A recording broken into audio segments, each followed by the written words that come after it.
अविद्या फैलती है उन बातों से हमेशा बच करके रहो। क्यों? मेरा ऋषि भी आर्य समाज की 10 नियम जब लिखता है तो ऋषि क्या कहता है? ऋषि कहते हैं अविद्या का नाश और विद्या की वृद्धि करनी चाहिए। अच्छा, कुछ लोग कहते हैं कि दुखों का कारण क्या है? साधारण व्यक्ति से कोई पूछ ले कि दुखों का कारण क्या है, तो लोग क्या कहते हैं? बोलो जी, ये दुखों का कारण तो बीमारी है, रोगी है, वो भी दुखों का कारण, लेकिन पूर्णतः दुखों का कारण नहीं है। क्यों? मान लो व्यक्ति रोगी हो गया और डॉक्टर के पास जाएगा, वैद्य के पास जाएगा, उसकी समझ में आ गया तो रोग को ठीक कर देगा, इलाज हो जाएगा, हो गया इसका दुख दूर। अच्छा, किसी घर में गरीबी है, होता है, बोले जी बहुत दुखी है, उस व्यक्ति के पास खाने के लिए रोटियां नहीं, एक टाइम खाता है, दूसरे टाइम की बड़ी मुश्किल हो जाती है, उसके भी दुख दूर हो सकते हैं। भाई मेहनत करेगा, परिश्रम करेगा तो उसको भी पैसे घर में आएंगे तो मिलेगी रोटी, हो गया दुख दूर।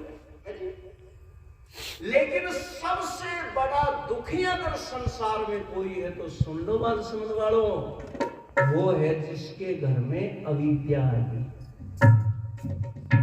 ये हमारे आदरणीय सूबेदार साहब हरि सिंह जी भाई हर जगह बड़ा आशीर्वाद देते हैं, आज भी 100 रुपए दे रहे हैं आशीर्वाद रूप में, धन्यवाद। और बुजुर्गों के लिए तो ताली बजा दिया, धन्यवाद।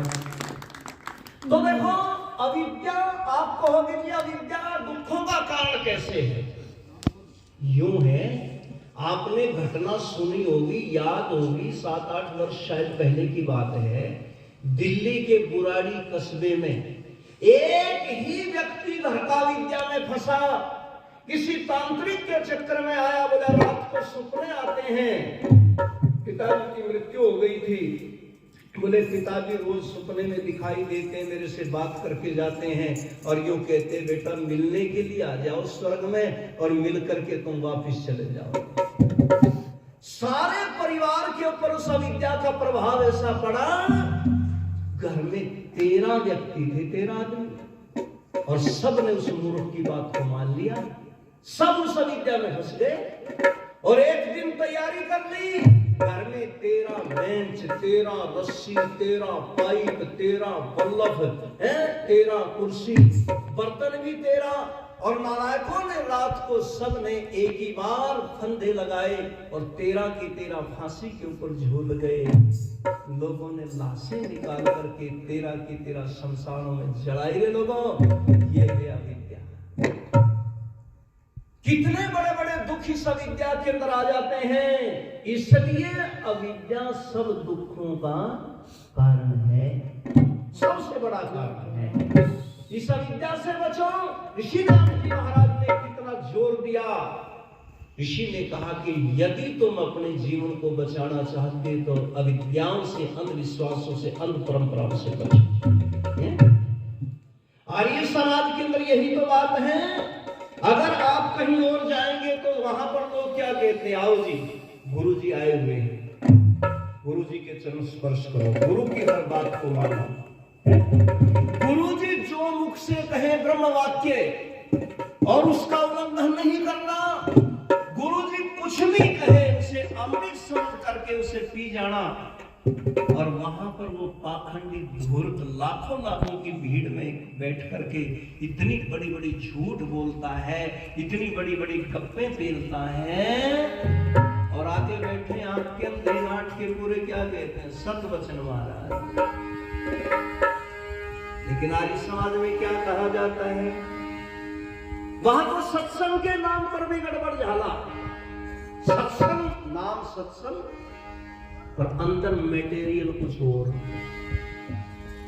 चीजें कुछ और मिल रही। इसे कहते हैं सत्संग। बस 5-7 मिनट बची है, इसलिए बस कुछ शब्द कह करके थोड़े से वाक्य फकीर जी ने जो लिखा है, बड़ा सुंदर सा गीत लिखा है। आर्य समाज क्या कहता है, अब यहाँ सत्संग सजाया जाएगा। आर्य समाज में यह कहते हैं सत्य बातें कही जाती है। अब यहाँ सत्संग सुनाया जाएगा, ऋषियों का संदेश सुनाया जाएगा। अब यहाँ सत्संग सुनाया जाएगा, ऋषियों का संदेश सुनाया जाएगा।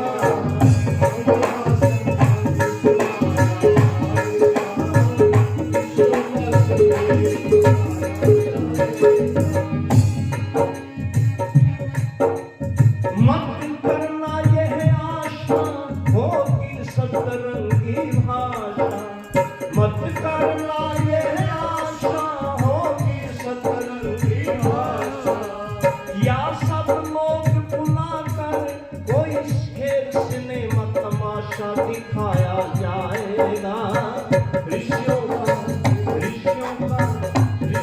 का संदेश सुनाया जाएगा।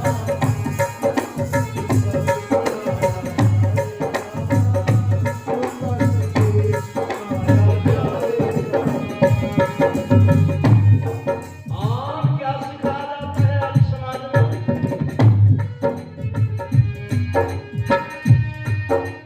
सुंदर कर्म कमाना, सुंदर कर्म कमाना, नर जीवन सफल बनाना। सुंदर कर्म कमाना, नर जीवन सफल बनाना। देश धर्म जाति पर अपना कर्तव्य निभाना सिखाया जाएगा, सिखाया जाएगा।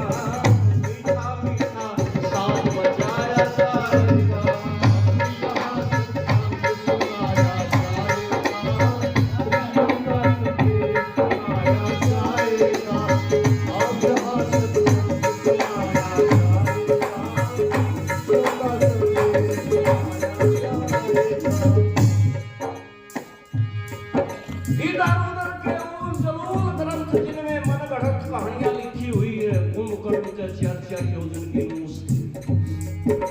अरे तेरी मानो इतनी लंबी मूछों को कैसे संभाला था?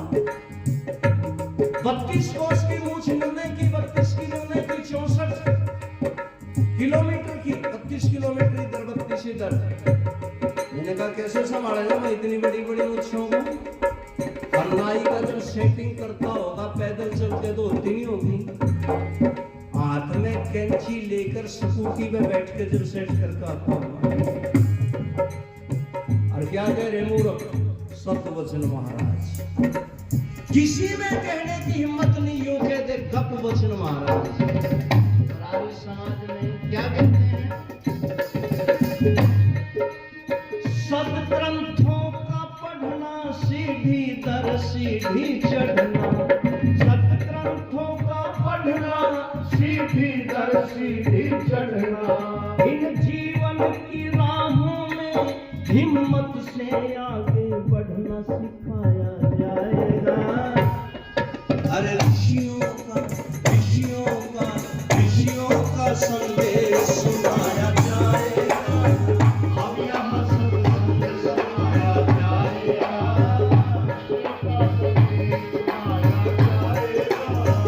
अब यहाँ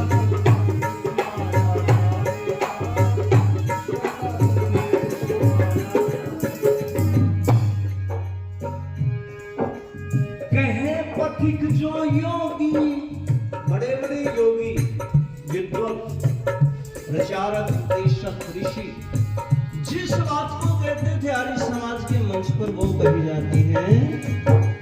कहे पथिक जो योगी, वह बात यहाँ पर होगी। कहे पथिक जो योगी, वो बात यहाँ पर होगी। ज्ञान की दवा पिलाकर, ज्ञान की दवा पिलाकर हर नया पुराना योगी। ज्ञान की दवा पिलाकर हर नया पुराना रोगी बचाया जाए।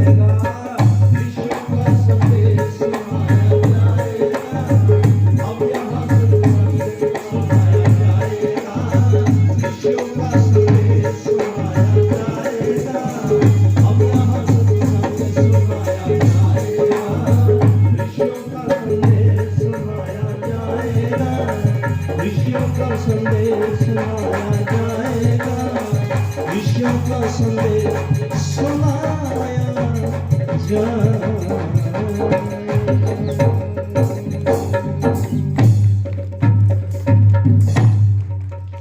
समाप्त शेष चर्चाएं आने वाली सभाओं में इन्हीं शब्दों के साथ अपनी वाणी को विराम दे रहा हूँ। ठीक 4:30 बज गए, तो बहुत बहुत धन्यवाद। शांति पाठ करते हैं और रात्रि की सभा 8 से 11 बजे तक, इसलिए रात को जल्दी आ जाइयो।